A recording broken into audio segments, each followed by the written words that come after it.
ইসরায়েলের সারপ্রাইজ হামলা, নেতানিয়াহুর কার্যালয় লক্ষ্য করে ইরানের ক্ষেপণাস্ত্র নিক্ষেপের দাবি। মধ্যপ্রাচ্যে উত্তেজনার আগুন যেন আরও এক ধাপ বেড়ে গেল।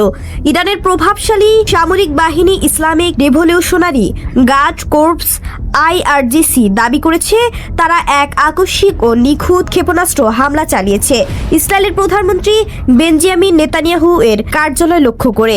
IRGCর ভাষ্য অনুযায়ী খাইবার শেকার নামের একটি ব্যালিস্টিক ক্ষেপণাস্ত্র ব্যবহার করে এই হামলা চালানো হয়। শুধু প্রধানমন্ত্রীর কার্যালয় নয়, ইসরায়েলি বিমান বাহিনীর প্রধানের অবস্থানও ছিল তাদের টার্গেটে। তাদের দাবি, হামলার পর নেতানিয়াহুর ভাগ্যে ঠিক কী ঘটেছে তা এখনও স্পষ্ট নয়।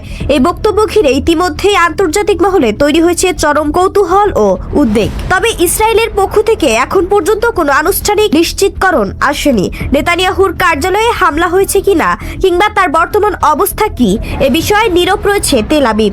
বিশ্লেষকদের মতে, যদি এই দাবি সত্য হয় তবে এটি ইরান ইসরায়েল সংঘাতের নতুন ও বিপজ্জনক অধ্যায়ের সূচনা হতে পারে। পরিস্থিতি কোন দিকে মোড় নেয়, এখন সেদিকেই তাকিয়ে বিশ্ব।